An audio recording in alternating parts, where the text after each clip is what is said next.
Previously on a date with a genie.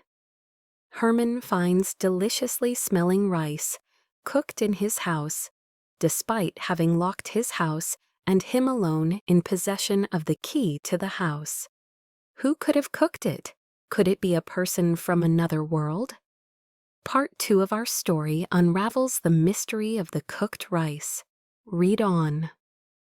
For the next 2 days, the pattern of his activities continued in the same way as on the first day when he had discovered the pilau, cooked rice. The pilau was always there. No molds had grown on it. It was always warm, ready for serving. He decided to ask a colleague about it. I have found cooked rice in my house, despite having locked the house and I alone in possession of the key. Who could have cooked it? Herman asked. Maybe God has seen you don't have enough food and has decided to provide you with some, he answered. Why don't you eat it? His colleague suggested. His mood for the mystery took a new turn. He had never thought of eating the pilau, or whether it was even edible. He was excited about it all. He was going to do something new, taste the pilau. It was sure to be delicious. He could hardly wait for lunch hour that day. He went straight to his house.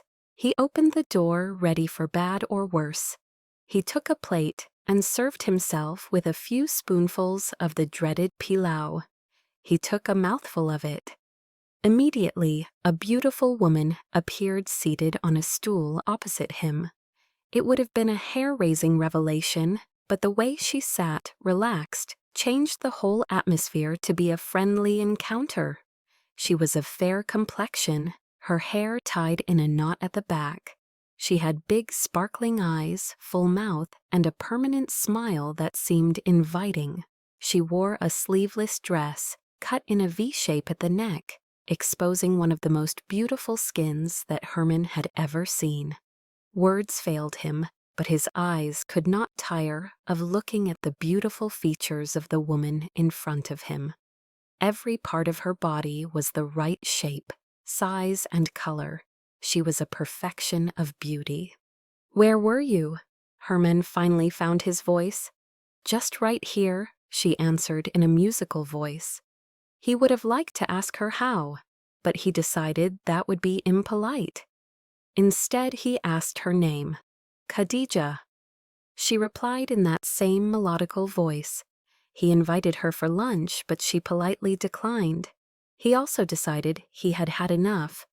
What he wanted was to know more about Khadija. He was not only interested, but felt like a pin in a magnetic field. When she stood up, her figure was like he had guessed, perfect. He longed to hold her in his arms, but he reserved that for time would come. Yet he found it strange to be so strongly attracted to this woman in such a short time. He learned that she came from Kiambu and she was working as a model with one of the beauty products firm in Mombasa. Herman thought that she explained her exceptional beauty. He also found himself telling her about himself. He worked for the Ministry of Public Works across the street.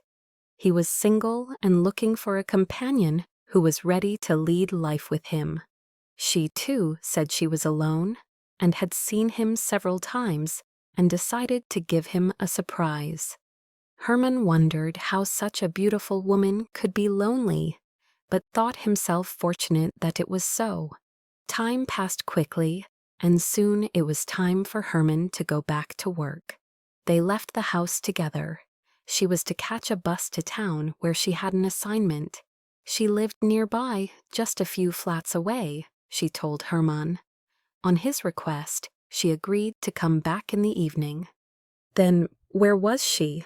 She disappeared, vanished, into thin air. Herman tried to reason, but his mind failed to comprehend. He debated within himself. Had they parted a moment ago, and he'd continued dreaming about her, only just realizing it now? Or had he jumped a moment in time before they had even said goodbye? Nevertheless, she was astonishingly beautiful, a beauty that seemed to cast a spell on him. Maybe he was still under that spell. End of part 2. Subscribe, share, like, and comment for part 3.